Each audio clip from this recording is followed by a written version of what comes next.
یہ جو ہے اسی طرح کی ایک اور آیت ہے، یہ سورہ آل عمران کی آیت نمبر 112 ہے جی۔ تو اس میں بھی یہ ضربت علیہم الذلہ، علیہم الذلہ اینما سفکوا الا بحبل من اللہ وحبل من الناس وباؤوا بغضب من اللہ وضربت علیہم المسکنۃ ذالک بانہم کانوا یکفرون بآیات اللہ ویقتلون الانبیاء بغیر حق ذالک بما عصوا وکانوا یعتدون۔ اب یہ جو آیت ہے جی سورہ آل عمران جو ہے، اس کی آیت ہے 112۔ اب اس آیت میں کن کا ذکر ہے جی؟ اس آیت میں کن کا ذکر ہے؟ حیران کن طور پر اس آیت میں نہ تو بنی اسرائیل کا ذکر ہے، یعنی بنی اسرائیل میں سے نہ تو یہودیوں کا ذکر ہے، نہ عیسائیوں کا ذکر ہے، نہ کسی اور کا ذکر ہے، بلکہ اگر آپ اس سے پچھلی آیات دیکھیں تو مسلمان خود مانتے ہیں، کیا مانتے ہیں؟ یہ آیت 112 ہم نے پڑھی، اس سے پیچھے آیت 111 اور 110 نمبر آیت کیا ہے؟ کنتم خیر امۃ اخرجت للناس تأمرون بالمعروف وتنہون عن المنکر وتؤمنون باللہ وَلَوْ آمَنَ أَهْلُ الْكِتَابِ لَكَانَ خَيْرًا لَهُمْ مِنْهُمُ الْمُؤْمِنُونَ وَأَكْثَرُهُمُ الْفَاسِقُونَ۔ تو چیز یہ ہے، یہ پیچھے یہ کن سے بات ہو رہی، کن کا ذکر ہو رہا ہے؟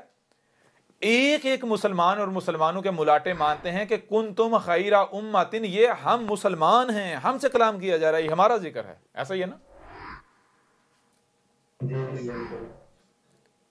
کنتم خیر امۃ، تو یہ جو بھی یہ کلیم کرتے ہیں کہ ہم امت خیر ہیں، یہ جو اپنے آپ کو امت خیر کہہ رہے ہیں، ان کے بارے میں آگے کہا گیا ہے کہ اے خود کو امت خیر کہلوانے والو، آج ہم تم سے سوال کرتے ہیں کہ ذرا آج تم یہ بتاؤ، آج تم واقعتاً امت خیر ہو یا آج تم بذات خود شر کا شکار ہو؟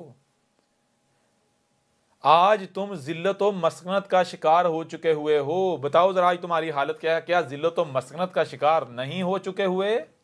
جی یہی سائد میں بتایا جا رہا ہے، ضربت علیہم الذلہ، یہ جو تمہارے اوپر ذلہ ڈالی گئی ہے، کیسے ڈالی گئی اور ذلہ بھی کیسی ہے؟ اینما سکفوا، اور تم دنیا میں جہاں بھی ہو، جہاں کہیں بھی ہو، تمہیں تمہارے اوپر ذلت ڈال دی گئی ہے، تمہیں حقارت کی نگاہ سے دیکھا جاتا ہے پوری دنیا میں، جہاں بھی ہو تم جی سمجھ رہے؟ تمہاری کوئی اہمیت نہیں۔ مجھے یہ بتائیں کہ یہ جو حالت ہے، یہ یہودیوں کی ہے، عیسائیوں کی ہے، ہندو کی ہے، بدھوں کی ہے، یا پوری دنیا میں یہ وہابی قوم ہے مسلمان، ان کی یہ حالت ہے جی؟ مسلمان قوم کی ہے۔ ایک لمحے کے لیے چھوڑ دیں یہ کن کا ذکر کیا جا رہا ہے، جن کا بھی ذکر کیا جا رہا ہے۔ پہلی بات یہ کہ اس قرآن میں کہا جا رہا ہے اے مسلمانوں تمہارا ذکر ہے، پہلی بات۔ دوسری بات یہ کہا جا رہا ہے کہ یہ ان کا ذکر کیا جا رہا ہے جن کے اوپر ایسی ذلت ڈال دی گئی ہے کہ پوری دنیا میں جہاں کہیں بھی ہیں ان کی حالت یہ ہے کہ ان کو حقارت کی نگاہ سے دیکھا کہ کوئی ویلیو نہیں ہے، ذلیل ترین قوم ہے جہاں بھی ہوتے ہیں۔ اگر وہ بچتے ہیں، ٹھیک ہے جی، لوگوں کی گالیوں سے، بکواسات تھے، ان کی حقارت کی نگاہ سے، تو بچنے کی وجوہات کیا ہیں بتایا جا رہا ہے، اللہ سوائے اس کے بحبل من اللہ، جو اللہ کی حبل ہیں ان کو اگر کوئی پکڑ لیتا ہے تو وہ بچ جاتا ہے، ٹھیک ہے جی۔ وحبل من الناس، یا پھر جو لوگوں کی جو یعنی کہ جو ناس دنیا کے جو لوگ ہیں، جو دنیا کی اقوام ہے، اگر کوئی ان کے ساتھ جڑ جاتا ہے، سمجھا، ان کا پپڑ بن جاتا ہے، ان کے گن گانا شروع ہو جاتا ہے، تو وہ دنیا میں حقارت کی نگاہ سے بچ جائے گا۔ لیکن اگر وہ یہ دونوں، ان دونوں میں سے کوئی رستہ اختیار نہیں کرتا اور وہ مسلمان رہتا ہے، تو نتیجہ کیا ہے پھر؟ ذلت، ٹھیک ہے جی۔ وباؤ بغضب من اللہ، اور یہ جیسے گویا کہ یعنی کہ وبا ہوتی ہے، اور وہ یعنی کہ ان کی حالت جو ہے کس کے سبب کی، کس وجہ سے؟ اللہ کے، یہ اللہ سے غضب کے سبب ہے۔ اور صرف یہ نہیں، وَضُرِبَتْ عَلَيْهِمُ الْمَسْكَنَةُ، اور اب مجھے یہ بتائیں ان کے اوپر المسکنت، مسکنت ڈال دی گئی یا نہیں ڈال دی گئی؟ مسکنت کسے کہتے ہیں؟ کھانے کو نہیں ہے، قرضے لے کے کھانا، مانگ کر کھانا۔ ہندو قرضے لے رہے ہیں، مانگ رہے ہیں، یہودی، عیسائی، بدھ مت، دنیا میں وہ کون سی قوم ہے جو قرضوں پر اور ادھار پر پل رہی ہے؟ مسکنت کسے کہتے ہیں؟ مسکنت کہتے ہیں ہاتھ پاؤں سب کچھ سلامت ہے لیکن کھانے کو نہیں ہے، کھانے کے لیے کسی دوسرے کے سامنے ہاتھ پھیلانا پڑے، اسے کہتے ہیں مسکنت۔ ٹھیک ہے جی؟ ایک کس کے اوپر ہے؟ کیا یہ خود کو مسلمان کہلوانے والے، بالخصوص جن کی طرف آج یعنی رسول بھیجا گیا، جو کفر و کذب کرنے والے ہیں رسول کا، احمد عیسیٰ کا، یہ پاکستان کے مسلمان جی، ان کی یہ حالت نہیں جی؟ تو یہ حالت کیوں ہے؟ یہ وجہ کیا ہے؟ ذالکا بِأَنَّهُمْ ذالکا، وہی مسکنت ہے جو اس سے پیچھے بھی یہ کو پہلی دفعہ نہیں ہوا، اور وہ یہ کیسے ہوتا ہے؟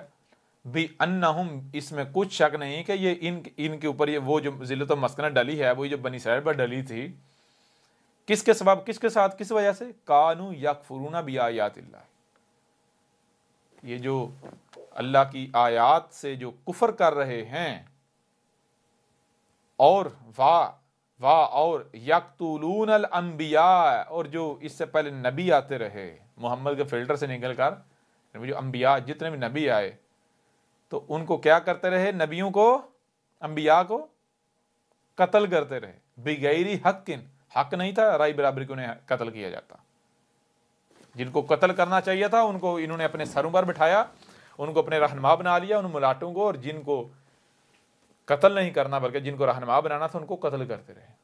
ذالک بما عصوا وکانوا یعتدون۔ آئی وہی بات یہاں یا نہیں آئی؟ جی